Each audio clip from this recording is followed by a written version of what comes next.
धन्यवाद पिता परमेश्वर। सभी को जय मसीह जी की। परमेश्वर के वचन में जाएंगे। परमेश्वर का जीवित वचन कहता है, उत्पत्ति 3:1 में लिखा है, मनुष्य के पापी हो जाने का वर्णन। यहोवा परमेश्वर जितने बनेले पशु बनाए थे उन सब में सब दूतों था। उसने स्त्री से कहा, क्या सच है कि परमेश्वर ने कहा तुम इस पट्टिका के किसी वृक्ष का फल ना खाना? स्त्री ने सर्प से कहा, इस वाटिका के वृक्ष के फल हम खा सकते हैं, पर जो वृक्ष वाटिका के बीच में है उसी के फल के विषय में परमेश्वर ने कहा है कि ना तो तुम उसी के खाना और ना उसको छूना, नहीं तो मर जाओगी।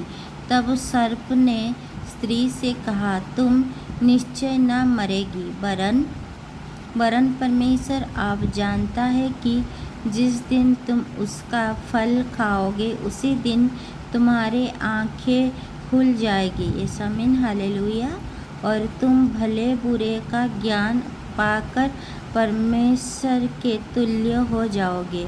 अतः जब स्त्री ने देखा कि उस वृक्ष का फल खाने के लिए अच्छा और देखने में मनभाव और बुद्धि देने के लिए चाहने यज्ञ है भी है, तब उसने उसमें से तोड़कर खाया और अपने बातें को भी दिया और उसने भी खाया। तब उन दोनों की आँखें खुल गई और उन्हीं के मालूम हुआ कि वो नंगे हैं। इसीलिए उन्होंने अंजीर के पत्ते छोड़ कर लंगड़ बना लिया। तब यहोवा परमेश्वर जो दिन के टेढ़े समय वाटिका में फिरता था का शब्द उन्हीं के सुनाई दिया। तब आदम और उसी की पत्नी वाटिका के वृक्ष के बीच यहोवा परमेश्वर से छिप गए।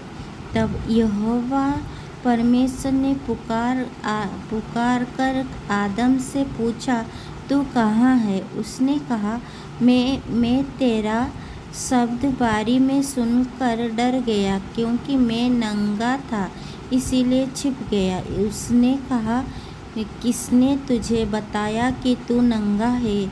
जिस वृक्ष का फल खाने को मैंने तुझे मना किया था, क्या तूने उसका फल खाया है? आदम ने कहा, जिस स्त्री को तूने मेरे संग रहने को दिया है उसी ने उस वृक्ष का फल मुझे दिया और मैंने खाया। तब यहोवा परमेश्वर ने स्त्री से कहा, तूने ये क्या किया है? स्त्री ने कहा, सर्प ने मुझे बहका दिया, तब मैंने खाया। यस, आमीन, हालेलुया। परमेश्वर का न्याय। तब यहोवा परमेश्वर ने सर्प से कहा,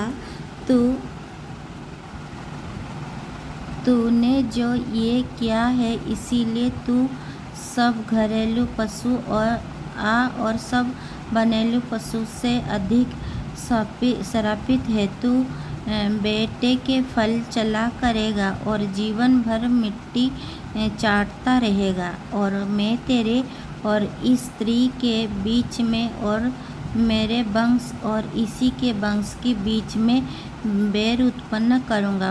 वो तेरे सिर को कुचल डालेगा और तू उसकी एड़ी को डेरेगा। ये आमीन, हालेलुया। जितने भी भाई और बहन इस वचन को पढ़े और सुने जाने में प्रभु आप लोगों को ढेर सारा आशीष दे और बहुत आयत से आशीष दे। यीशु मसीह की सामर्थ्य नाम में आमीन, आमीन, हालेलुया, हालेलुया। सभी को मेरी तरफ से गॉड ब्लेस यू।